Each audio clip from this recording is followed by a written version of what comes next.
Hi, I'm Sharon O'Neill. I'm a training and coaching specialist with the Vermont Child Welfare Training Partnership. Thank you for joining me today for Kinship Connections, number 7, using creativity and art making to connect with children and youth. Before we get started, I'd like to pause so that you can go get a piece of paper and a pen or a marker if you don't already have one near you. We will be using this in just a bit. Making art is enjoyable for most people of all ages. For children with a trauma history, it's also an opportunity for healing through skill building, expression of feelings, and creativity. If making art with someone else, it's also an opportunity for building relationships, which is a primary foundational block in healing trauma. Art is important for all children. Let's go over some reasons why. Helps to develop gross and fine motor skills. Develops language skills as a child talks with you about what they made. Brings joy and happiness. Helps to express emotions. Builds creativity skills and expression. Builds confidence and competence as you grow your talent. Helps to relieve stress. And when you do it together, you are building relationship. Relationship is the foundation of healing.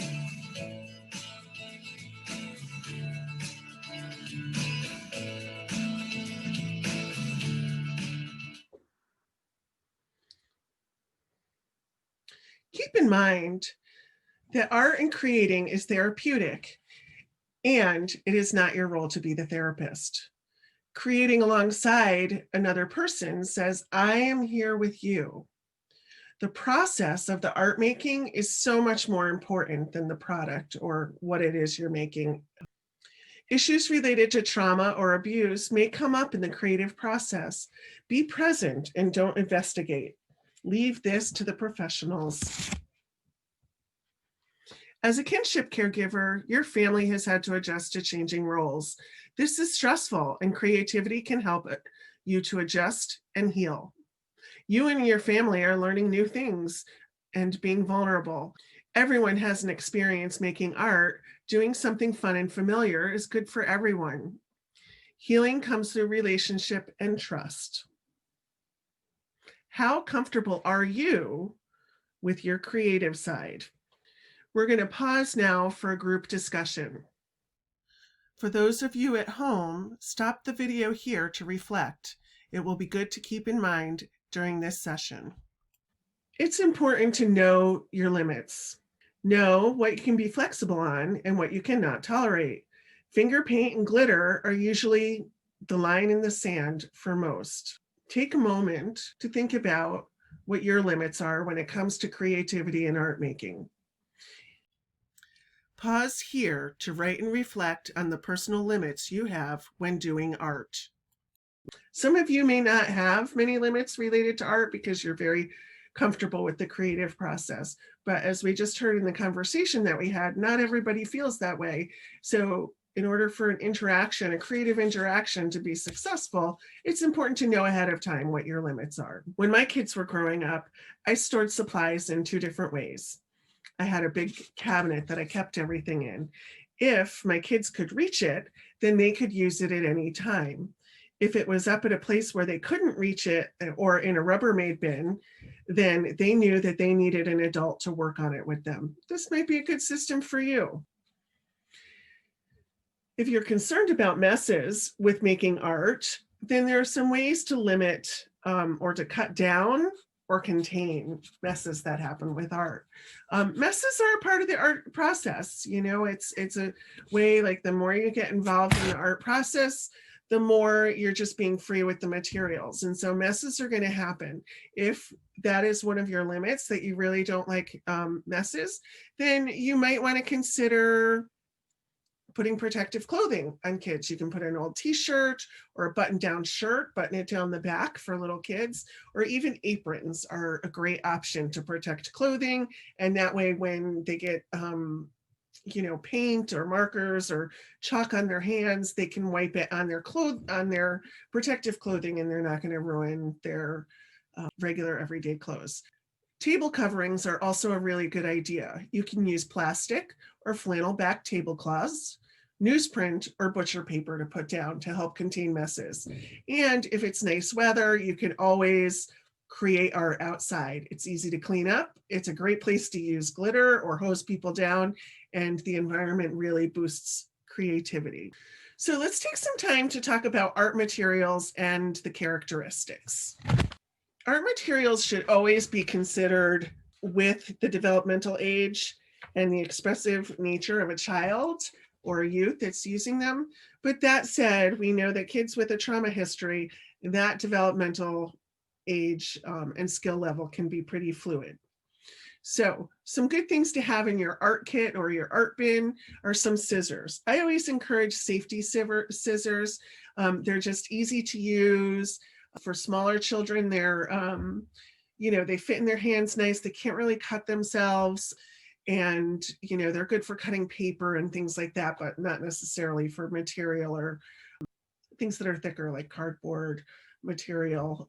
So they won't be tempted to cut other things. Glue, I always choose non-toxic and washable glues. It just helps contain things for me better. Sometimes kids get really carried away with a squeeze bottle or a squirt bottle.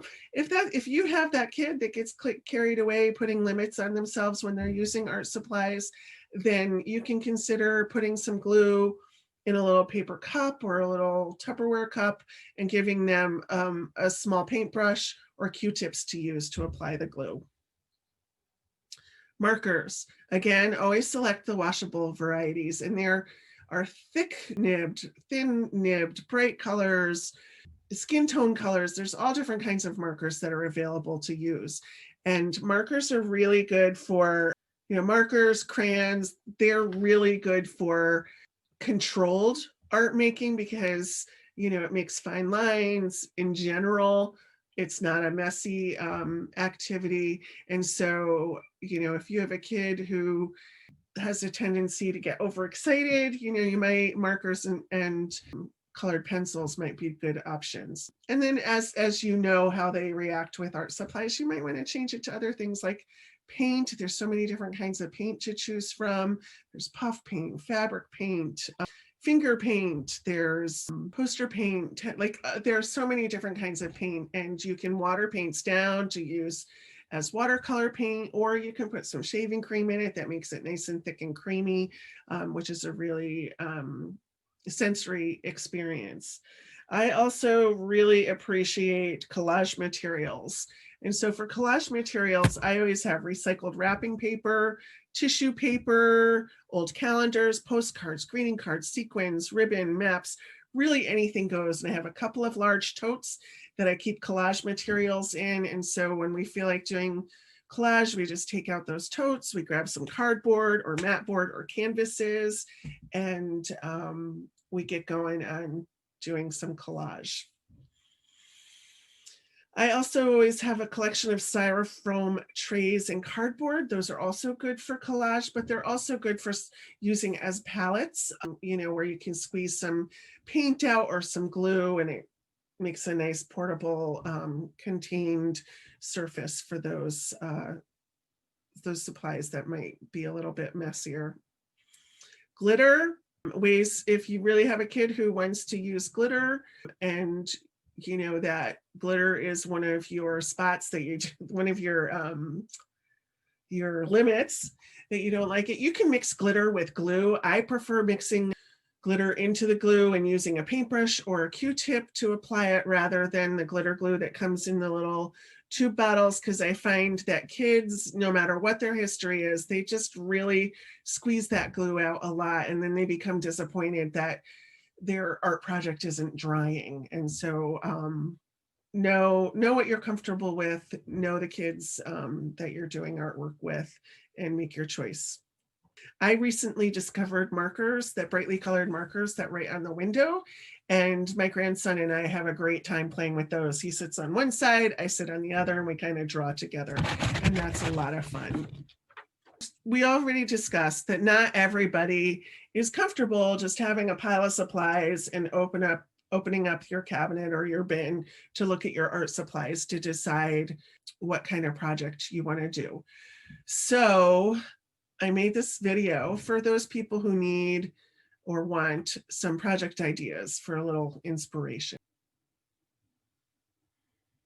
I like art because you could do stuff that you don't know that you could do. It's kind of like putting your mind on a piece of paper. You can make masterpieces. I love art because there's no mistakes. Art is so important as a way of self-expression. It's a way for kids to learn about themselves, express their feelings, learn about the world around them, feel challenged. They really feel good about themselves, and it builds their self-esteem.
Here are some places that you can find resources for art supplies. I always try to find recycled supplies whenever I can. Goodwill has a lot of things like that, or the Restore. And then Joann's, Michael's, they always have sales and coupons. So that's great. You can get art supplies at a discount. Target, online or in the store, they have tablecloths, salad spinners, and art supplies. So earlier I mentioned tissue and wrapping paper. Whenever I go to a birthday party or a baby shower, I sort through the stuff there because people tend to have really nice wrapping paper and tissue paper for those things. So I tend to go through the paper bags afterwards and take some stuff that I wanted. A good source for newsprint. Most locally owned newspaper places, they have end rolls of newsprint that has no print on it.